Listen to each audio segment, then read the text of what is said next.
But elsewhere, let's return to events in the UK because the economy returned to growth for the first time in 3 months, but the expansion was less than expected, pretty anemic growth. The latest growth figures show a stagnant economy growing at just 0.1% in the month of November. Chancellor Rachel Reeves has reiterated her pledge to, quote, go further and faster to improve economic growth and boost living standards, declaring that it was the government's #1 priority. Let's talk to Max Shepherd, Group Economist at the Yorkshire Building Society. And Max, good to have you here. Talk to me about this number. It is just one number, but it doesn't paint a picture of an economy that, you know, in the words of the Chancellor there, is firing on all cylinders. There's a problem here, isn't there? And the growth is just not what we need.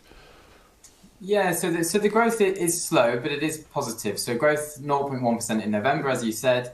That's on the back of 2 consecutive months of contraction. I think it's often erratic to look at this monthly. So if you think about it quarterly, we grew 0.7% in the first quarter of 2024, 0.4% in Q2.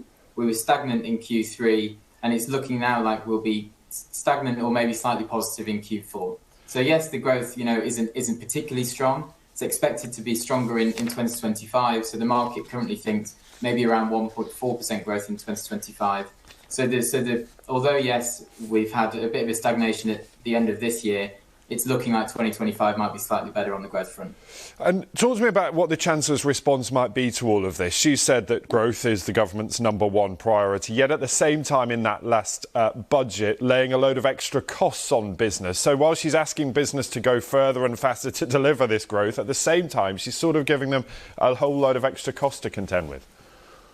Yeah, I think Rachel Reeves is trying to highlight the fiscal responsibility, and I think that is key to make sure that we see the cost of government borrowing stay in control, and then we can see the Bank of England then are allowed to start reducing interest rates as we get inflation under control.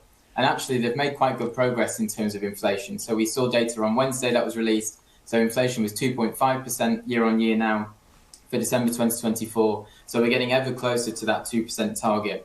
So what does that mean? That will then allow the Bank of England to start reducing interest rates, which in turn will help stimulate the economy in the future. Talk to me about what's happening across Europe now by way of comparison, because Germany was once the powerhouse economy of the European Union. That is not so. Where does the UK fit into that picture of what's happening on the continent? Yeah, so we are growing stronger than they are in Europe generally, and we're expected to grow slightly stronger again coming into 2025. It's looking like we're showing quite a lot of resilience relative to what's happening on the continent.